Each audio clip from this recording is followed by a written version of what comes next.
recording. And the recording will be available on the website later today. I've asked someone that I know from many other meetings and from the Zoomiverse to come and share his story. I've heard him speak before, and it's always great. And yeah, so I'm just really looking forward to hearing him speak again. And I'd like to welcome Patrick. Thanks, Bridget. My name is Patrick. I'm a lovable guy and an alcoholic. And I'll talk a little more about the lovable guy part as we go along. I'll do my best to give you a bit of a chronological on what got me to this seat today. Are we coming out of Ireland today? No?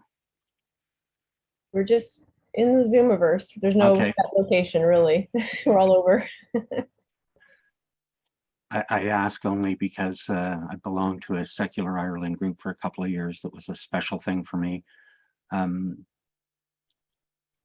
Anyway, to start at the beginning, I was born in 1956 in Toronto, Canada, where I currently reside, about 40 kilometers from there. My father was born in Ireland in a little place called Rathcoole, and my mother was a French Canadian, one of 11 children, and they both had struggles. I know that my paternal grandfather was an alcoholic himself, but from his own mouth, he didn't join AA or anything like that, but he stopped drinking at some point along the road. And when they moved to Canada in like 1925, my grandmother died giving birth to the only girl in the family. And I think that profoundly affected both my grandfather, my father, and his three brothers, because life seemed to change for them dramatically there. The little girl lived for about a year and a half, and then she passed away too. It was funny. I went up where they're buried north of Toronto, and her name was Kathleen, and she was born on October 30th, and that's my birthday. You know, we're at that time of year, right? I think today I was in Ireland 6 years ago this month, and that was quite an experience for me, just because of the history and where I was able to go and find my the home my father was born in. So it was kind of, a special thing.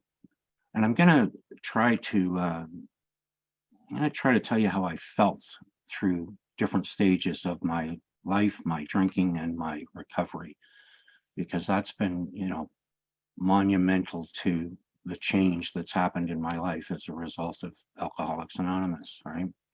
So what it was like there was, my father was kind of a fun-loving Irishman. He liked to sing and dance and wasn't particularly responsible. So we moved a lot. And when I say a lot, I mean we moved a couple times a year because we didn't pay the rent.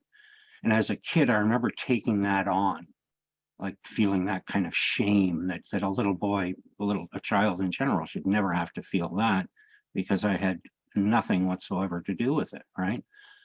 But that was the way it was, and a little experience I always share. I had no idea like what was going on in the home, other than, there was general chaos and this moving and going to new schools all the time and having to fight and all of the things that go with that time, right? But one night my father came home looking for money to get some alcohol, and he started tearing the kitchen apart, like looking for wherever my mother had put probably rent money, right? And it scared the hell out of me, because I'd never seen him like that. He generally was a pretty low-key drunk, and I remember looking at my mother and saying, never, ever will that be me, because I understood in that moment what caused the chaos, And so, we go along, and as I say, it continues to happen. One move after the other, one school after the other, and always being the new kid, and starting to feel different, starting to feel alone. I didn't have a particular relationship with my mother. My father I adored, regardless of his alcoholism. I knew he loved me, and I felt that love. My mother, conversely, she was the oldest of 11, and I don't think she ever experienced a lot of love in that home. She had to quit school in grade 6 or 7, and, you know, take care of other little ones in the family. And so she didn't have an ability to ever, you know, physically touch me or my father, right? I don't know how they had 5 children, actually. Um, so that inward, you know, it's been said that the children that come from health grow up and out, and children from dysfunction grow down and in. And that was me, you know. And more I started to feel, uh, as I say, alone, but I also had tremendous rejection issues. I just wanted to be loved, not by some, but by all, you know. And I created a little nice guy character that, you know, seemed to work for a lot of years, right?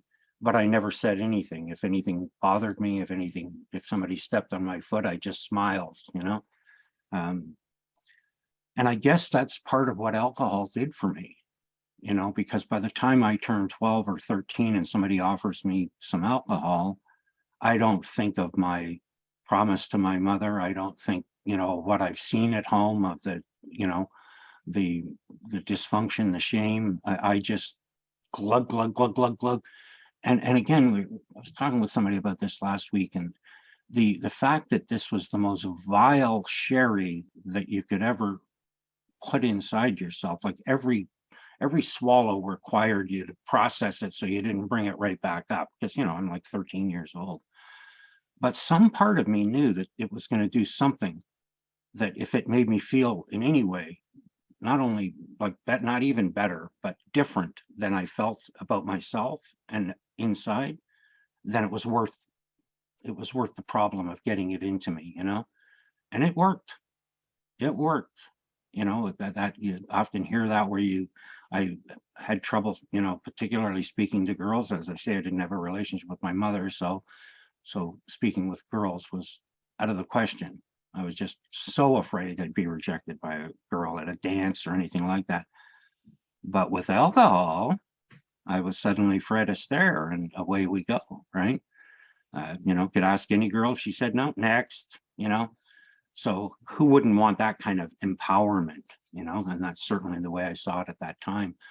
But again, you know, inside, certainly struggling, feeling anxiety constantly, fear constantly, and trying to, you know, medicate to take any of it away, right? So any, you know, reprieve or relief I got from it, that was the gift, you know, at least it seemed at the time.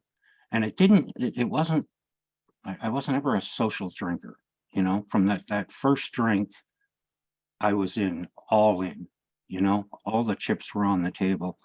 So that, you know, when I look at it saddens me to think, you know, what it cost me in education and relationships and so on when I look back on that. And of course I take responsibility for my own consumption, but the fact is I never stood a chance right from day one. You know, when I look at it today, honestly, I know I never stood a chance. Right.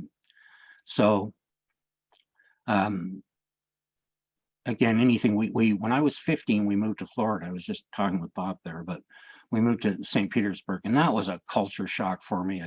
You know, Canadians are generally pretty shy people in general. At least we were in 1970, right? And I found Americans to be very assertive people. You know, love them, but it was different, and it just meant that I needed to be lubricated often to find my way. Is the way it seemed to be, right? And and again, I was daily drinker by then. I always tell a story of, to give you an idea, just like moving to Florida just meant there was way more drugs available to me. So now I had a good combination of alcohol and drugs going on. And my buddy and we were in a car one day with these 2 older guys. They were probably 20 years old or something, and we're 15, you know, and a couple of big shots riding around St. Pete and Tampa. And one of the guys reaches in his pocket, he takes a couple of pills out and he puts them back like this. And my friend and I, right? And he just shakes his head and he says, you know, those were the tips off of pool cues that I just gave you, you know? And no part of me went, holy shit, like I'm, you know, so into this thing that I'll put anything in my mouth without even a second thought. I just thought, so I won't get a buzz then, I guess, right? You know, and that story just it just encapsulates exactly the way I went about it, you know. I mean, when you think buying drugs off of some of the sketchiest characters on the planet and thinking nothing of just ingesting, it's going to make me feel a little bit better than I do now. The hope, the hope, the hope. And got into a lot of psychedelics at the time and, you know, scared the living shit out of myself with, too much acid and things like that, where I thought I was going to lose my mind. But I could always come back to alcohol, my friend. Alcohol didn't do that to me. Didn't make me, feel like I was going to lose my mind. So that's the way I saw alcohol as my buddy. And it just went on like that for years and years and years. As I said, I quit school, got out into the working world, but was already, it didn't matter what job I had, I was going to let them down. I wasn't going to show up, or I'd have some bullshit excuse of why I was 4 hours late, or, dysfunction right out of the gate, And as I say, I mean, thank God I love to read. My father really instilled the love of reading in me, and that carried me, so that when I did go to high school, it didn't matter that I was high all the time. I could get through, I could pass tests because, reading gave me something, So anyway, things go along. They go from bad to worse, to worse, to worse. By the time I'm 18, my father gets sick with cancer. As a Canadian veteran, we come back to Canada, right? And it took about 3.5 years to get him, and it was a horrific death. And I felt so powerless to be there for him. I had nothing but fear, because I will say he stopped drinking when we moved to Florida, and that helped, like that. He didn't go to AA, but he at least wasn't, we weren't moving anymore, or for the most part, he got a job and kind of settled down. But as I said, regardless of his alcoholism, I still felt a love for him, and yet I felt powerless to be there for him. And when he died, I carried a burden. I'm telling you, I could not forgive myself for not being there for him, and that went well into my recovery, So again, the drinking just escalated. And it's funny how things happen, that the day we buried him, we had a wake, shall we say, and I met my partner, who was upstairs this moment, that day, right? And that probably saved my life there too. Some might call it codependency, of her seeing me through the next part of the journey, but I call it unconditional love. And I know if I didn't have her in my life, I'm just not going to be sitting here today, So yeah, by the time I'm, in my early 20s and working, and, again, I had a situation where I worked as a bellman at a big hotel in Toronto. And the guy who was the head concierge, his mother was an AA member, and he was an Al-Anon Alateen guy, right? So he knew what he saw. And this was the first time that somebody was identifying what was going on with Patrick, right? That he was, alcohol might be part of the equation of why he hasn't shown up again today, right? He ended up sending me to treatment and telling me that he was could smell the booze on me at times, different, situations that he'd been monitoring, but also that he gave a shit, that he wanted me to go get well, right? So I went to day treatment, got into the antabuse thing, which, oh my God, drank on antabuse, which kind of gives you, antabuse was a drug that was used, or any of you are not familiar, back then, that would have been in the early 80s, that if you drank alcohol, it made you violently, and I mean violently ill, right? So again, even when I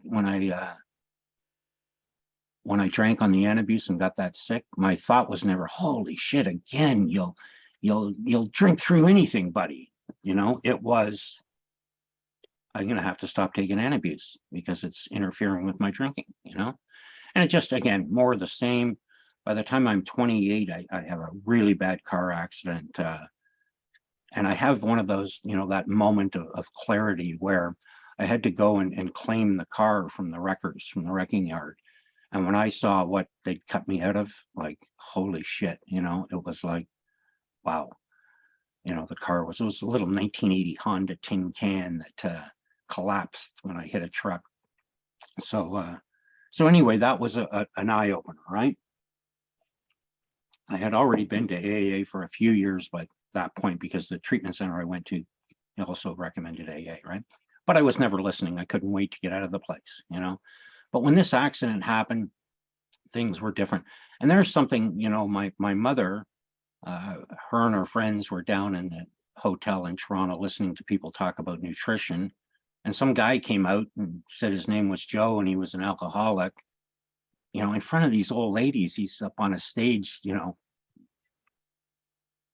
I'm an alcoholic. And so when my mother heard this, after he gave his little talk on alcoholism and nutrition, she approached him and said, "Can you help my son?" And for years, I could tell you all about what Joe, he's another Joe C. His name was Joe Chisholm, and Joe Chisholm's. Oops.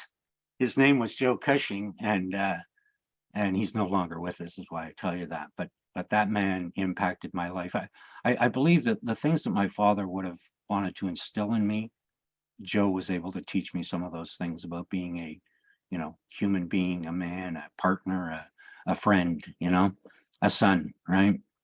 So life went along and it was glorious for several years. Everything I touched turned to gold, and the program I dove in hook, line, and sinker.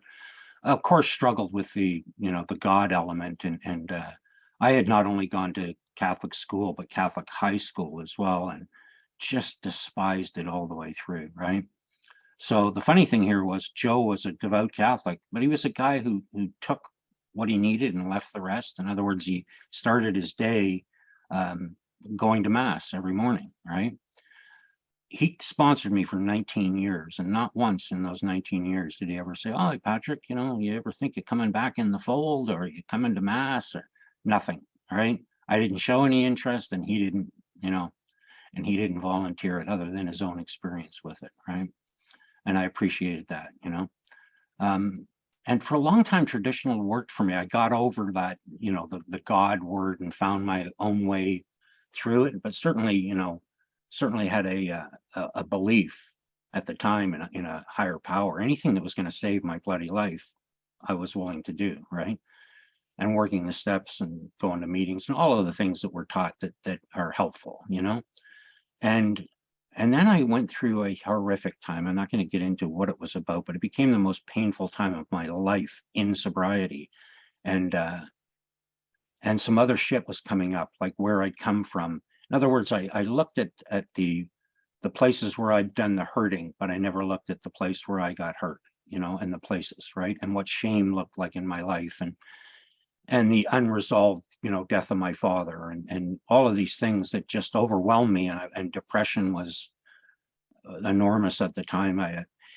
That's what I appreciated about Joe. He was an old school guy who got sober in 1945, but he didn't have all you need is this book kind of mentality. He was an adult child therapist, for one, and he believed whatever you needed to do, you needed to do. And I remember him saying to me, I think you need to go to a doctor and see about getting some antidepressants, because I'm concerned about where your headspace is at, and that's exactly what I did, and thank God I did, because it was like getting to a sad, sad place, right? Let's put it this way. I ended up in a place in Arizona for 6 months, this place that specialized in all things addictions and adult children issues, childhood stuff. And that was life-changing. I had had some success in business for the first time in my life before I went, but that was what happened there was I saw that I had trouble living with nothing in addiction, and I had trouble living with a great bounty. I had just married my partner Joni here. I had the world by the tail. I was making more money than I was ever making, and it's like I got to the end of the rainbow and the pot of gold was empty, And again, how I felt about myself was at the core of it. I just did not feel deserving of all things good. Sad, sad stuff, really, when I look at what addiction brings in that way, that that I did, certainly in working the steps, I did the best I could to purge that negativity of what my behavior had been. But as I saw this other level where I kind of needed to have a forgiveness of self, you know, um, I was brutally, like mean with myself, shall we say. Like, didn't matter how good a day I had at the end of the day when I was reviewing it, if I just wouldn't have said that to that guy, you know, would have been a good day. And that's what it was like. Um, just had a nice stick to beat myself with, right? And again, that's just not the way to do sobriety. Um, so anyway, you know, I have this experience where I start to uncover it. And, you know, to me, when I look at it today, I realize that it's not so much about putting, you know, all this positivity into me, which is good stuff. It's great to read motivational stuff, and it's great to, you know, read whatever, you know, and to interact with others and to be positive. But if I have a story inside of me that's one that tells me you're not lovable, you're not worthwhile, that needs to go. That story needs to go. And that's what I worked on there, was just purging. I purged hurt. I would have times in sessions in Arizona where I'd leave the session and I would go outside and physically vomit, like just vomit. Hurt is the way I looked at it, you know? And when I came home from there, life was different. I sold the two businesses I had. I got into college. You know, I hadn't even finished high school as a result of my addiction, and went back to college when I was 36, and then I went to university when I was 44, and I started to I became a family therapist with a, you know, focus on adult children, and that became very, very meaningful, because that work meant everything to my sobriety. You know, I think this whole picture is so important, that it's not just about, you know, the alcoholic in me, but what about the rest of my life? If it's my job to tell you my story, well, I need to tell you the part where, you know, shit happened, lots of shit, you know, and so yeah, I'm just recently retired from that. COVID kind of shut it down, and I mean, I would still see someone today, but I'm only telling you this. I've never even mentioned this in a talk, because I think the profession needs to be left aside, but because I'm retired, I feel okay to talk about it, you know. And again, because it became about feelings work. I didn't know. I knew what anger felt like, and that's one that you never ever show the world. I definitely knew what sadness was about. And for me, what had happened was I couldn't process pure emotion. I couldn't just feel sadness and be done with it. I would internalize it until it became depression. Same with anger, it would turn to depression, you know? So it's like emotion, I believe I move through that quite easily if I'll just feel something. I know that today. I'm highly feeling guy. Often when I'm talking, you'll see me go to places, and today it's generally about gratitude and about, you know, love. Um, but nothing else would I feel. And today I know what I feel. Like I know when I'm in need of chatting with someone and getting some shit out. Another Joe, my friend, he and I sponsor each other today, and it's nice when I've got something going on. I can just pick up the phone, and he'll just listen, and I'll just let it go. You know, very, very important stuff for me. So moving into the secular, that was interesting in that that same Joe I'm talking about, he had been involved in secular for years, and I used to go to his meeting in Toronto and loved it, and I would bring guys I sponsored, but I wouldn't make the leap. It's like I had this loyalty to traditional, and rightly so. I mean, I guess, you know, something saves your life, it's okay to defend it, right?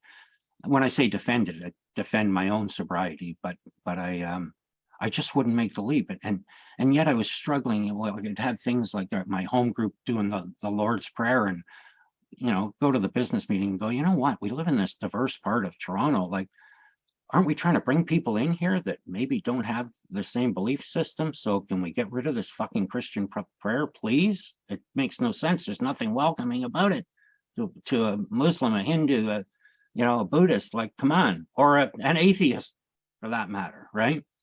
And And so we'd get it taken out, and then a group of people would come back to the next business meeting and get it put back in. And it just got to a point I said, enough is enough. I'm not enjoying this anymore. I'm not feeling a part of it. I'm feeling apart from it, you know? And I just stopped going to meetings. And it really wasn't until COVID hit us and Joe said to me, oh, why don't we, you know, come on this Zoom thing and we'll go to Toronto Queen Street meeting on Tuesday, right? So that's where it began, right? And that was so freeing. I didn't realize just how much I needed the freshness of secular AA. You know, I had kind of put the God thing to bed in my own life. I mean, you know, for probably 35 years, I've looked at things spiritually, had different times where I've had, you know, absolute belief and then not so much. And today, I don't call myself an atheist, but certainly I don't spend any time looking at God things. I've kind of put it to bed, you know, who knows? I don't, I go along and whatever's comes along in the wind, we'll see, but I feel like I've done my due diligence with it, you know, and that's what I've enjoyed. And I'll end on this in my, my time in secular is that the freshness of the dialogue that goes on in here, not hearing the same fucking thing week after week, day after day, you know, it just, I realized the importance of newcomers. That's the only thing I missed when I was away. I felt like, you know, I couldn't be as helpful to as many people being away. I mean, I still sponsored people. All my friends were AA people. I didn't go off some deep cliff when I stopped going to meetings. And there's something that's a misnomer. Everyone who stops going to meetings doesn't get drunk. Some just move on with life. It's a fact. And I hear that more in these rooms than I ever heard it in traditional, right? And again, I'm going to leave the traditional part alone. Yeah, joining the Secular Ireland group was a real special thing for me because I had been to Ireland. I had an experience. I'll share this with you quickly. I found my grandfather's house, right? Built in 1750, just outside of Dublin. And we went there, right? And I walked up the driveway and I come to the door and it just like thinking of my Uncle Pat and my Uncle Jim and my father coming down the stairs that I'm standing on, right? And it overwhelmed me. But I'd already rang Buddy's doorbell when this was going on, right? So he opens the door and I'm like, I think my father was, he's like, come on in, right? And so I spent the next hour and a half chatting with this guy who him and his wife have been redoing the house. I guess it's a listed place now that they have tours and stuff in the house, right? Because my nephew was there just last week, and that was the case, right? So yeah, you know, that's just some of. I can tell you that the relationships I have today as a result of trying to look at all aspects of my life, not just the alcoholic in me. And again, the lovable guy, why do I say that? Because it's fucking vitally important to me. That's why I say it. I went along for many years in recovery, as I just shared with you, not feeling any sort of sense of lovability, that it was like a mask, that I was, you know, fooling all of you. But deep down, if you knew me, right? There's a book I read many, many years ago. What's the title? Something like, Why Am I Afraid to Tell You Who I Am? And really what I took from that book is because if I did tell you who I was and you didn't accept it, then what else do I have? You know, what else do I have, right? So anyway, I hope, I thank you for like secular AA because, oh my God, I just like love this. It's, you know, and to see how many people, like even when I look in this room and know how much sobriety is in front of me, it's like, holy shit, you know. I was chairing Beyond Belief on a Thursday a couple of weeks ago. I was just looking at a couple of the panels and there were some like long time couples that had, you know, like probably 60, 80, 90 years of sobriety between them. And between the 5 panels on 2 rows, there was probably 600 or 700 years of sobriety. And I thought, wow, you know? So anyway, I'm going to close with that and thank you for being here and for sharing your experience with me because it means the world. And Kathy, what a pleasure it is for me to see you today. It's been a while. Thank you. Thank you, Patrick.